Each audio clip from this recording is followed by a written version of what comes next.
to the Navigating Dental Insurance Podcast, where we don't take from insurance companies. Here are your hosts, Mr. Jordan Comstock and Mr. Ben Tuine. This podcast is sponsored by BoomCloud Dental Membership Software, www.boomcloudapps.com, and Veritas Dental Resources, www.veritasdentalresources.com. Enjoy the show. Welcome, everybody, to another exciting episode of our Say No to PPO podcast series. Ben Tuine here. Jordan, how's it going, buddy? It's going well, man. Just happy it's Friday today. Yeah. Well, from the recording, right? It's Friday, and maybe not when you're listening to it, but yeah, Friday's always a good day, and I'm excited for the weekend. I'm actually going to mow my lawn this weekend. It's getting long and green, so I'm like, I better mow that so I don't look white trash. I'm just going to take some Roundup on it and not have to worry about it for the rest of the year. Well, Awesome. Last night, Jordan and I we were at a conference, a study club meeting up in Layton, Utah. We talked all things PPOs. Gosh, they were so fired up there, especially when we talked about the military contract switch over to United Concordia. Boy. Yeah, oh yeah. Boy, and this was half of the room were hygienists. And it's like, how do you get hygienists? I know, how do you get hygienists interested in PPO stuff? But once we started talking about perio and the coding and United Concordia, gosh, hygienists are fun to talk to. It was a really fun meeting. It was blast. I had a good time last night, and I even liked the food. Yeah, food was great. I still have some of it. I'm one of those. Those guests that if you leave leftovers and put them in nice take-home boxes, if you don't grab them quick enough, I'm taking them. You're taking them. So it was a great meeting. So yeah. Well, hey folks, we have a great, actually a very exciting guest with us today, Dr. David Maloley. He is out of Vail, Colorado. For those of you that recognize the name, so Dr. David Maloley runs another podcast. So we invited him on our show because he's one of those dentists, of the few dentists that are, well, I shouldn't say few, of the dentists that we highly respect and follow out in the industry. He really believes in giving back to the community, especially to the dentist community. I think he's very committed to his colleagues in terms of making sure that everybody has access to the best knowledge that's out there. What we've learned from him is the hundreds of lectures that he's given across the country. He has thousands upon thousands of followers that follow his information on his podcast. But he also runs a practice full-time in Vail, Colorado. Gosh, if I had a practice in Vail, I probably would not be a dentist. I'd probably be a professional skier. But nice. But he's built a very successful practice that started off primarily being a PPO practice.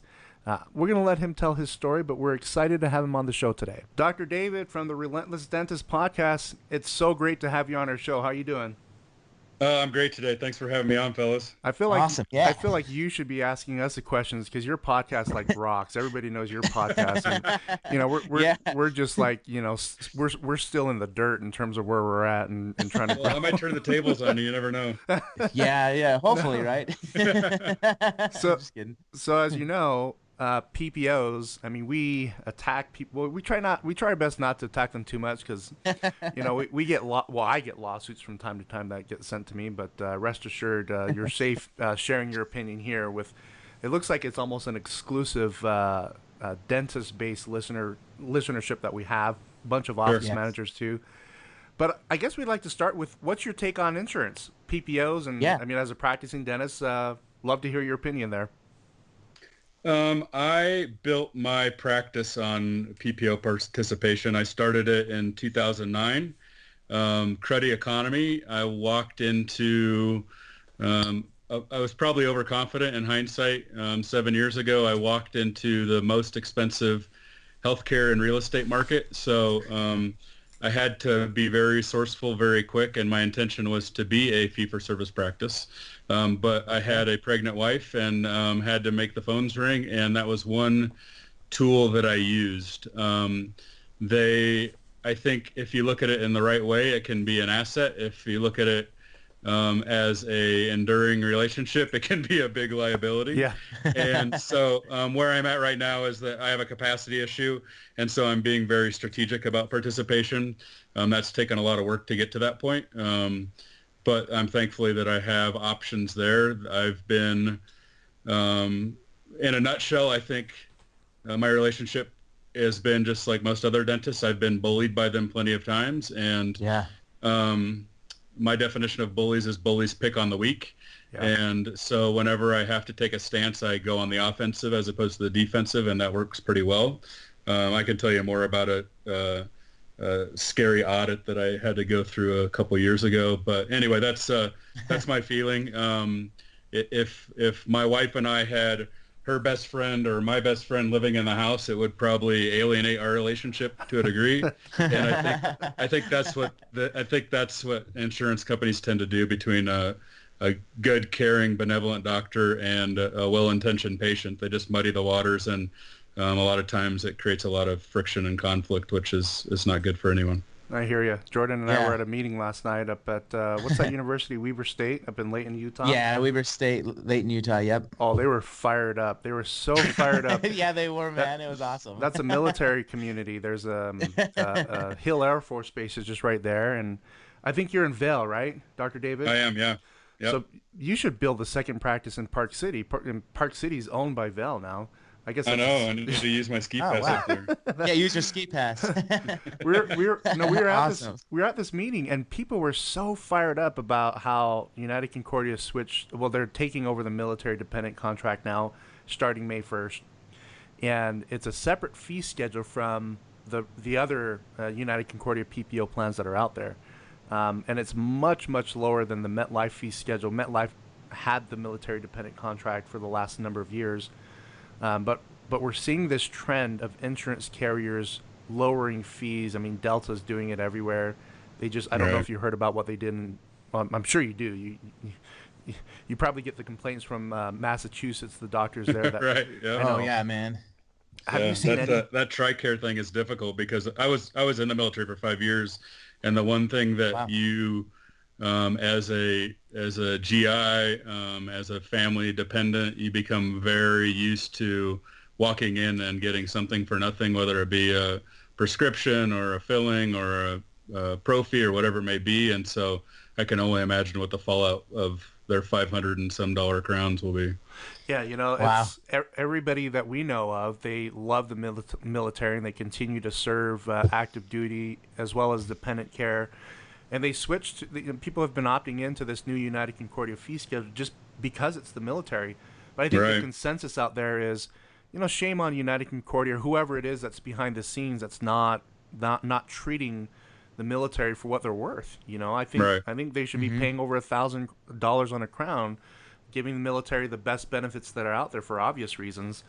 Earlier this year, I wrote an article that was focused on the military and on how the big bullies out there, and I spun it towards the insurance industry in terms of them being a big bully towards the dentist.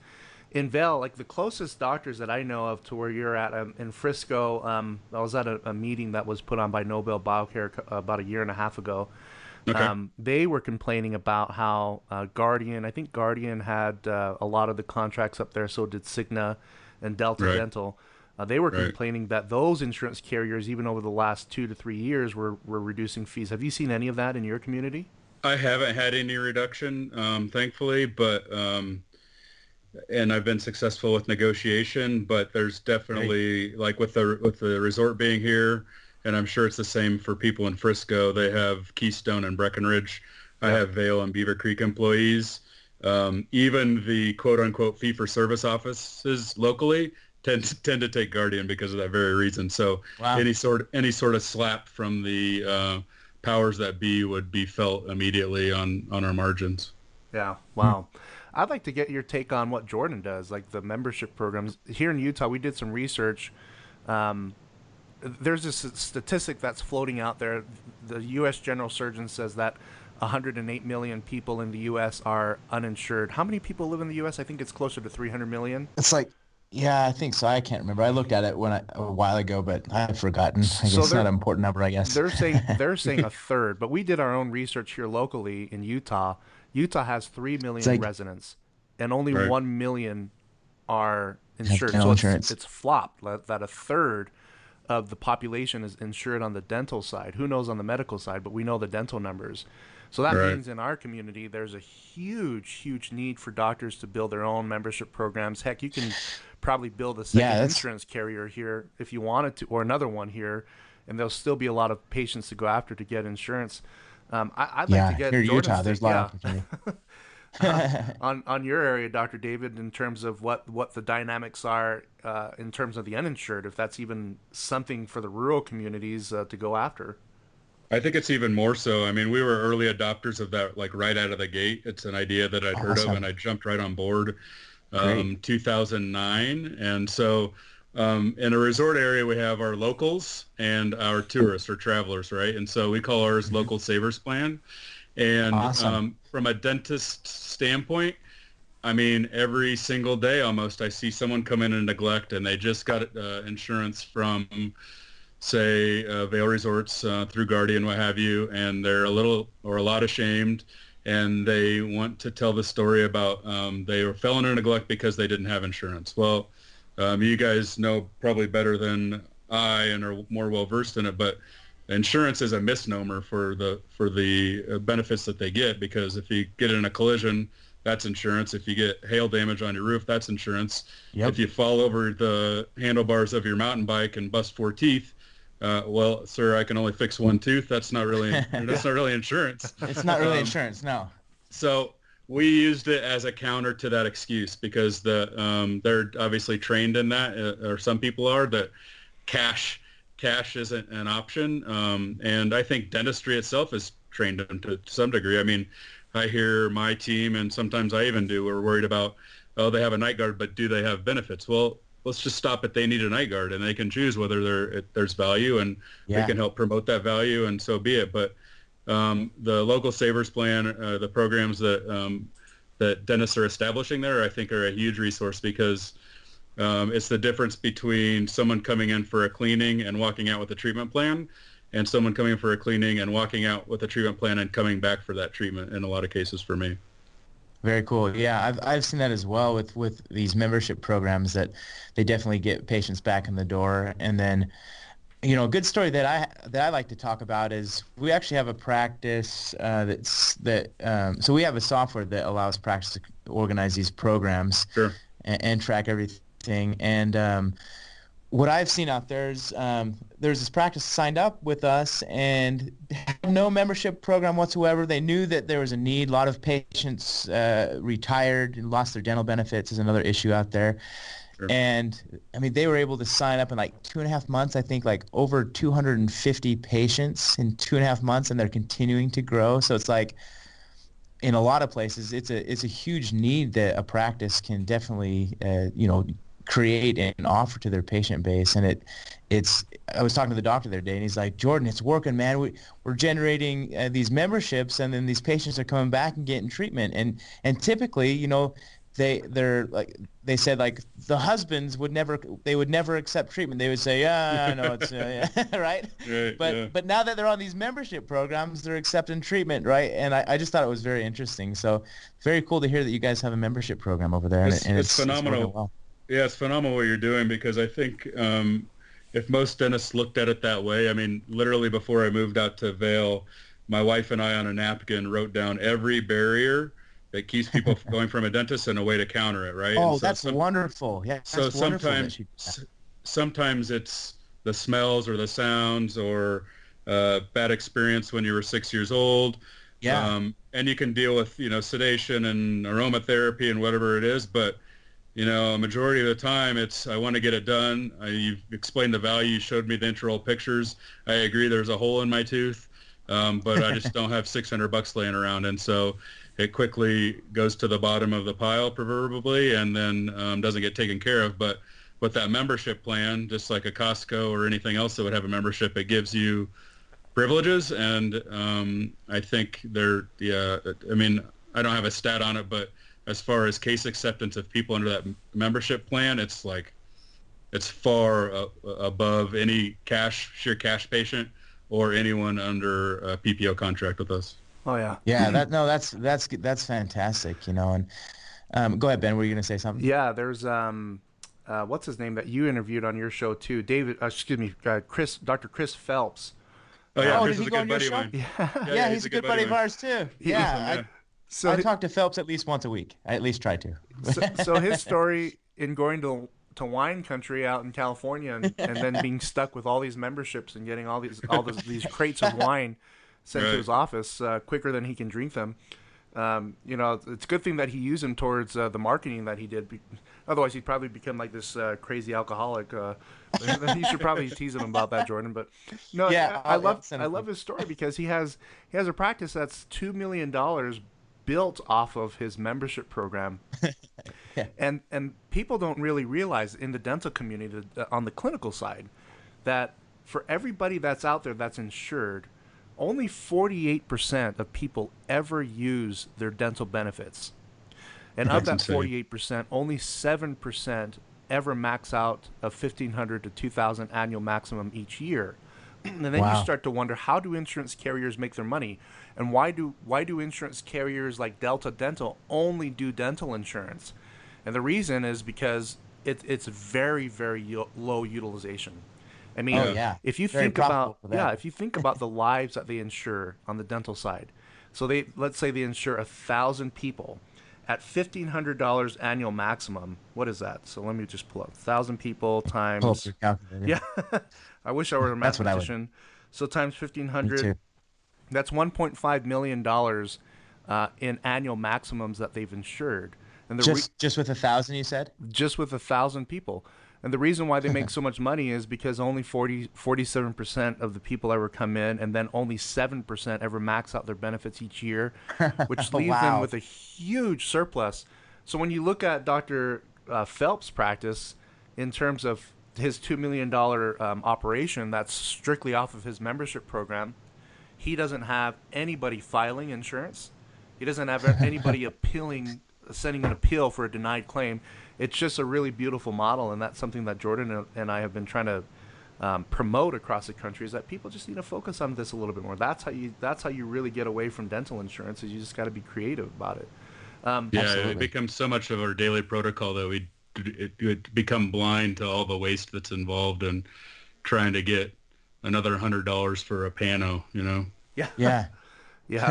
I know. And then the worst thing is fighting an insurance and having a difference in opinion on CDT. And we had a client recently receive an EOB, a denial from, I guess I'll say their name. I don't care if they're listening or not. Yeah, just say their name, Ben. So it was United Concordia. I kept sending these denials for scaling root planing, and there was everything that qualifies for scaling: attachment loss, bone loss, severe bone loss, lots and lots of bleeding. The denials kept coming in off of the same claims. Long story short, this practice got the insurance commissioner involved in this case, and the insurance commissioner cited that the insurance carrier was engaging to diagnose dentistry by having somebody on their end who is a licensed dentist give an opinion that the work wasn't necessary for the patient. They went to the extent of sending a letter to the patient, letting the patient know that the patient should find another dentist because the work that's being billed to the insurance carrier, it has red flags over it. I mean, they just essentially try to pit the patient between the doctor's office and telling the patient that this isn't a good dentist. And I'm thinking, how do they get away with all of that? Because that happens on a daily basis. Totally. Well, I don't know if you've seen any of that, but we're starting, like our clientele nationwide, we're seeing more and more of that happen across the country. And Ben, and I was talking to a doctor the other day too, and I don't know if this is common because I don't work on the insurance side as like you do, but the doctor was out of network, and apparently the insurance company was sending letters to his patients saying that he's not participating with them, and kind of making the patient seem, or making the doctor seem like he wasn't a part of anything, and then these not covered by anything that the insurance company, right? Is that something you see as well out there? Like when a practice is out of network, the insurance companies seem to work against those doctors. Oh yeah. I don't know. That's just one. I just heard that the other day, and I'm like, oh, that's interesting. Yeah. It seems like just a bad partnership. Close to where Dr. David's at, there's an oral surgeon that has a practice in Frisco and then another one in Steamboat. I can't remember his name, but I know it. yeah, I spoke at a couple of his study club meetings. He dropped insurance. He dropped Delta. It had to have been at least 10 years or so ago, but that's exactly what Delta did. Delta sent letters to all of the patients that he ever filed a claim for and told them that they would save so much more money going to another oral surgeon. But I like his story too. I don't know. Do you know? Well, you know that doctor. I don't know if you refer to that. Excuse me, that oral surgeon. I do. Do you know his story about when he dropped Delta 10 years ago? I don't. I'm not sure. So Delta sent a bunch of letters, and he felt that he almost re-upped with Delta, but he was so upset about what was going on that he just decided to fight it. And he says that being completely fee for service is 10 times better for him because he doesn't ever deal with the headache. Yeah, the headache of being in network. And you know, back to what you said earlier, Dr. David, about you using the PPO model. You know, we advocate for many practices that are resistant to joining PPOs. That sometimes it's best for your practice. You look at it from a business perspective, and you have to go in network in an effort to build a practice. But at some point in your career, I think everybody would be a candidate for this. Is once you are at a capacity issue like you are, you can definitely start to strategically pare back on PPO participation without losing a great number of patients. I also saw that you had our good friend Weston Lunsford on your podcast. Sure, yeah. Oh, yeah. Yeah, so Weston's awesome. Weston even mentioned that too. He said that, I don't know if you talked to him about that on your interview with him, but he mentioned that when offices, his clients drop insurance, usually the first year is the scariest because what you're seeing... It's a little rough. Yeah, you're hearing the calls from the patients and them being upset about you going out of network. And that's what that's what scares a lot of doctors into rejoining insurance. But his message was when you actually look at the numbers, if you have good training protocols in place and good scripting to be able to communicate with, or at least a good paradigm to communicate with the patients, you may lose patients, but you rarely ever lose revenue over the previous year if you do it strategically. I think most dentists don't know their numbers, and it gets to the point when you're at capacity that you're better off, like for say a crown. If you look at one of these TRICARE plans or whatever we were talking about, the low end of the spectrum, that you're better off giving the patient a $50 bill and tell them to get it done somewhere else because it costs you so much in chair time and lab fees and so forth, and we don't realize that. We think no, you're absolutely right. There's butts in seats, and so business must be good. But for me, it's the simple law of supply and demand. You use it to spark demand, and then once your demand reaches your supply, then you've got options. Yeah. No, that's a great strategy. And I was talking to Weston the other day as well on just a conference call, and he's telling me that when practices do decide to, to the point where they want to drop some PPO plans, that some of them the successful ones, they actually, it seems like they lose some patients, but their profit margins increase, right? So they're doing less work, but their profit margins increase. So it's like the best of both worlds. Like, that's a nice little problem, huh? Yeah, it's a nice problem. I can, like most doctors, right? I can spend more time golfing and make more money, right? That's that's kind of what we were talking about with Weston. But I thought it was very interesting, just talking with him. He's a very smart guy, very, very smart with all the data in a dental practice. And great resource out there, yeah. So, Dr. David, you also interviewed Jen Butler. So I know Jen. I actually referred a few years ago. I referred a client of mine who was on the verge of suicide. Oh my gosh! I referred him. Well, I called Jen. I actually emailed Howard Ferran first, and he was the one that said, "Hey, have him talk to Jen ASAP." And we did that, and he, of course, worked her magic. This was at a conference in Scottsdale back in, I think it was 2012 or 13.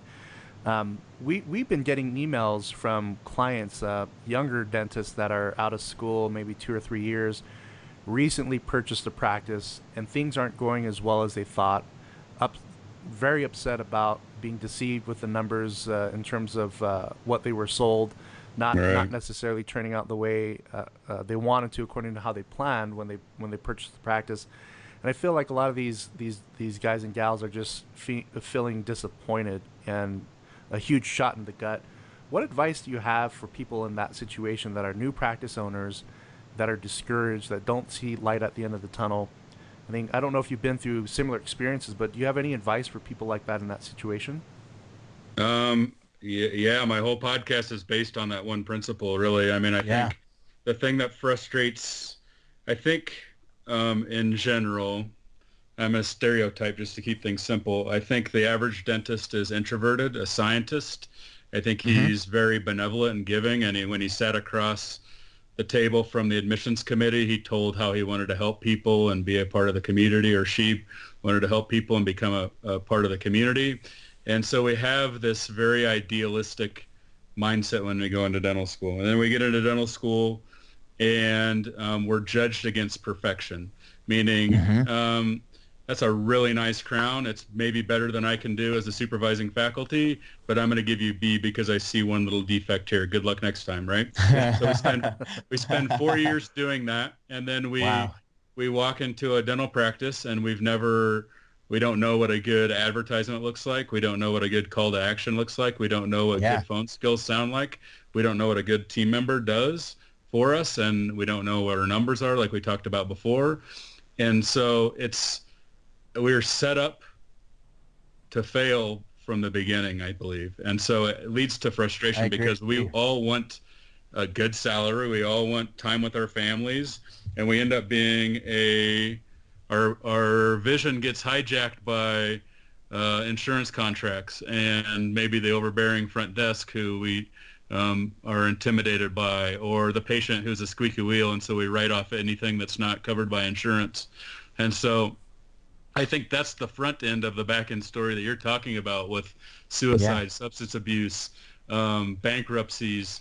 And we get on this hedonistic treadmill where we get a faster car and a bigger house and beat our chest and show the outside world, look what I've got. And in the inside, we can barely get out of bed in the morning. And so I won't belabor my story, but I got to the point where literally like I wouldn't show up for my morning huddles. It was right after my wife had a stroke. I was dry heaving in the mornings, and I share that not because it's something that I love to talk about. Like as I tell you this, it still makes me feel that way I did a few years ago. But the thing that must change, the reason that I started the podcast to some degree, is that I think we need to be a lot more authentic and talk about where our struggles are, where our hangups, whether it be clinical, like why does this crown come off? I don't know what's wrong with the occlusion or the cement or the bonding. What's wrong with my hygienist? She is really good at, or the mouth is immaculate, but she doesn't want to discuss treatment. What's wrong with my marketing? Because I have all these skills that I've learned in continuing education, but I can't make the phone ring. If we're more vulnerable and share our backstories, I think we succeed as a profession. If we continue to be the superhero in the white coat that has all the answers and never has a bad day, and continue to present that facade, then I think we continue to struggle. So I've had my financial ups and downs in the practice. I've had my emotional ups and downs in the practice. I think a lot of it is inherent to the profession. But yeah, we have all these people that we look up to, and they've either presented or we perceive that their path was paved with gold, and it's bullshit, quite frankly. Excuse my French. Yeah, I agree. I agree 100%. I think that's the antidote, is really we just start sharing the fact that dentistry is hard. We work in a dark cave, and people are scared of us, and we're compassionate, and we absorb some of that anxiety, and we want to give to our staffs and our communities and our families.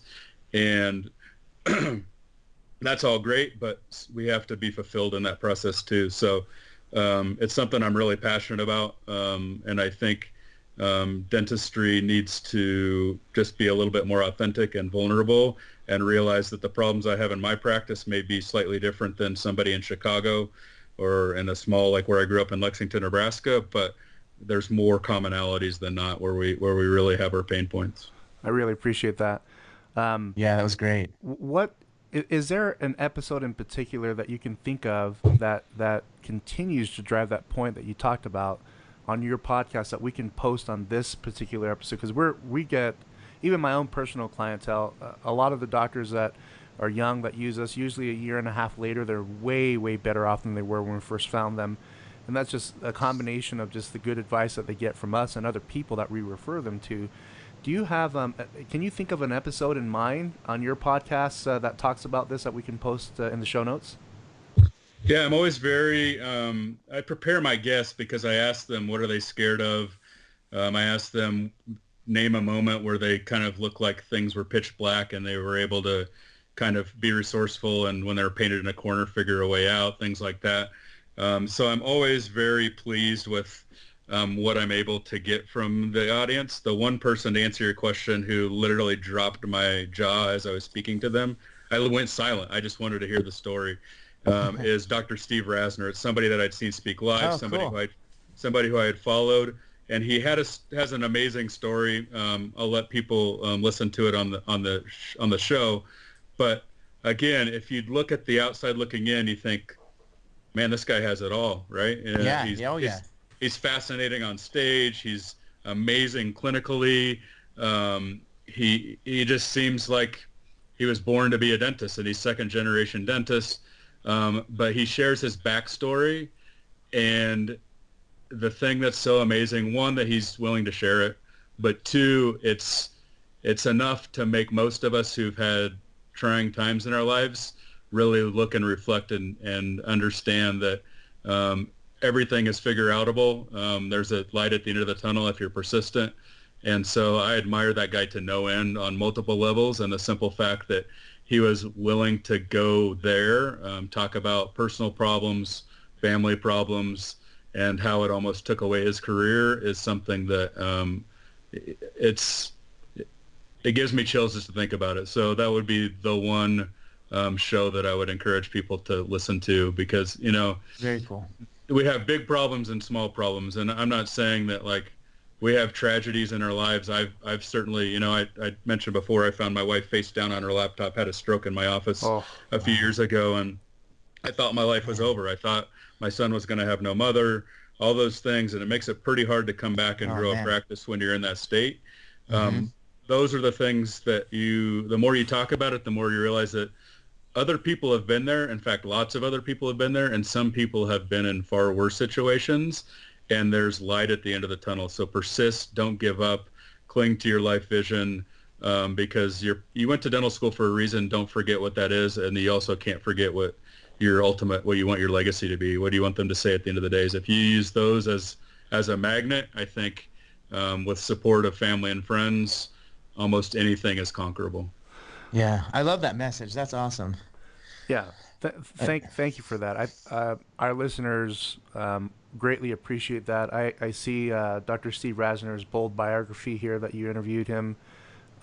If it's okay with you, we'd like to post that on the show notes in a way to link the listeners to that and encourage listeners that may not be listening to yours. Of course, I think most of them are, but to check out your podcast as well. Last question. I know we're almost up for time here, but also wanted to get your take on. So there's this issue last night at the meeting in Layton that we're at. There's this issue with doctors feeling that the insurance carriers, of course, a huge part of the depression and just difficulty from doctors in terms of not getting paid and low PPO reimbursements. But the one item that we talked about last night is how can you do a beautiful crown, especially like on an anterior tooth where you're doing master ceramic work? How can you do that on a patient when you're participating with an insurance plan that pays you $550 and your lab fee is almost $300? I mean, what's your advice for a guy in that situation? Guy or gal? I think you have to realize when you're doing a hobby and when you're doing something that provides for the business. I think some people are willing to do those cases and write it off as continuing education because they're few and far between, and it's something that gets their juices flowing. But there is no way to make economic sense. You've got an assistant sitting across from you. You've got the front desk who appointed that patient and probably reached out to confirm them. There's so much resources that takes to prep that tooth and deliver that. Materials, cements, the ceramics, like you mentioned. So I think everyone, if they want to get off the treadmill, has to see a world free of PPOs. And you have got to do what you got to do to get to that point where you can start making decisions. But I think the downward pressures on our fees and the speeding up of the treadmill will only continue. So you just have to know where you're at in your career, I believe, and know when you need to be efficient and where you need to control your overhead, and when maybe you just come in on a free Friday and tinker with a case because it's something that you want to put on your wall and put on your website and change someone's life forever. So I think you have to know when you're gifting, and you have to know when you're profiting, and never confuse the two, because that's where the frustration lies. Yeah, that's awesome. That's great advice from a successful dentist here. So our podcast listeners, primarily PPO focus in terms of finding ways to be better with PPOs or get out of them. As somebody that's been successful in terms of building your practice using the PPO model, any final thoughts or advice for dentists who are on both sides of the fence in terms of building a practice that's PPO because they may be young in that community or just bought a practice that's struggling, as well as those that are going out of network with PPOs that are a little nervous about that transition? Do you have any closing thoughts for guys that are for doctors that are on both ends of that spectrum? I think like I talked about before, I think you have to live in the vision that you want your practice to be and realize that it's a journey. So I live in the mountains, and when I set up for a hike, I don't complain that I'm in the first kilometer of the hike. I just take it for what it's worth, right? Yeah. And the moment is when you get to the top and you look at the view. So I think you have to cling to the vision, know exactly what you want, and continue to redefine that based on what you're learning over time. I think you have to build a phenomenal team, and you cannot treat PPO patients different than your cash patients. I think, at least in a small town, it says our mission statement from day one has been, our mission is to create trusting friendships with our patients and inspire them to a lifetime of healthy, beautiful smiles. I don't mean that as like something magical in my waiting room. I mean that as the torch that we need to bear, and from that builds referral sources, and some of those referral sources will be inside the PPO, some of it will be out. Once you get to the point where you don't need to market for bread and butter procedures, and you can focus on the stuff that you really want, the elective stuff, the things that most dentists want to do, sedation, implants, beautiful cosmetics, those sorts of things, Invisalign, then you get to make decisions. And so it's wearing those two hats of being the entrepreneur and being the clinician. They're distinctly different. Awesome. And knowing that you need to make time to work in your business, and you need to make distinct time, days off, afternoons off, to work on your business, and just make sure that you have a trajectory towards that practice that you desired from day one. Love it. You sound like you read the E-Myth Revisited. Is that where you got that from? I've read it once or twice, perhaps. Awesome. Quick story. I actually was able to meet the guy that wrote that book. Awesome. Serona flew me out to talk in a conference, and they had him come in and talk to everyone as well, and he was there, and it was just really cool to meet him. But any doctors that haven't read that book, I highly recommend it. It's a great book on managing business, you know. So all right, Ben, is that everything? Oh, sorry. No, I was going to say, if you can send me that link, I'll put that in the show notes too for doctors to check out that book. E-Myth Revisited it's a great one. And then I think they even have an E-Myth specifically for dentists, don't they? Doctor, do you know? They do. Yeah. Yeah, I'll get you that link as well, Ben, and it's definitely a great resource. Yeah, perfect. So Dr. David, thank you so much for being on our show. I know our listeners. Yeah. Anytime we bring somebody on that's well known as you are and has an established podcast and following, a lot of these doctors may have questions for you directly or want to learn more. What's the best way for us to introduce those clients to you that we can also post in our show notes? Should we send them to your podcast, your practice website? Relentlessdentist.com is is where kind of converse with dentists, and there's tons of resources on there already. My practice email, I'd give out my phone number. It's not that I'm afraid of getting calls, but I use my inbox as kind of a filing system. So if somebody wants to schedule a call with me, I'm always happy to help. I don't got anything for sale. I just like kind of doing what you guys are doing, and that's giving dentists the upper hand, because I think there's enough of a dental tax and downward pressures and smoke and mirrors where dentists are not being taken care of, that I like to shine light on the resources that are really help me move ahead. So my personal address, email address is david@vail, V-A-I-L, VailValleyDentist.com. Perfect. Awesome. Yeah, let's keep it to that. We know that you're practicing dentists and you run an awesome podcast. We don't want our listeners to overwhelm you with phone calls. That's kind of how we do it here. You know, we have day jobs too, and we really appreciate and respect your time, and hope that everybody listening would respect your time too as they reach out to you and follow your podcast. I highly recommend check out relentlessdentist.com. Dr. David, thank you again for being on the show, and come up to Park City sometime. We should. I don't ski the blues, but I'm still in the learner stage here. But we can go drink some hot cocoa. Yeah. That sounds great. I'm about to pick up my son, and he would make us all look like amateurs. So we're gonna ski the last runs of the season this afternoon. So cool. I'd like to make that happen in Utah sometime. Perfect. Yeah. Let us know when you're here. Well, have fun out there. Thank you so much again. It's been an honor having you on the show. I appreciate you guys helping dentists. It really means a lot to me. Thank you, sir. Thanks, Doc. Likewise. Thanks. Have a nice weekend.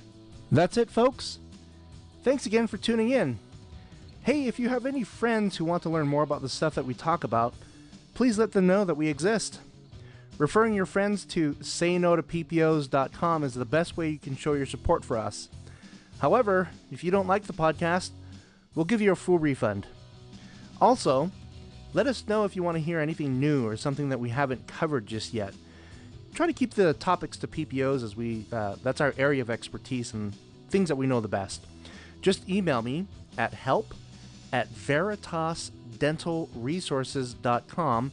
Veritas is spelled V as in Victor, ERITAS. veritasdentalresources.com. I will post that on the show notes, so if you're driving, please don't take your hands or eyes off the road. Thanks again for all your support, and we wish you the best of success. Signing off from Salt Lake City, Utah, this is Ben Tuine on behalf of my good colleague, Jordan Comstock.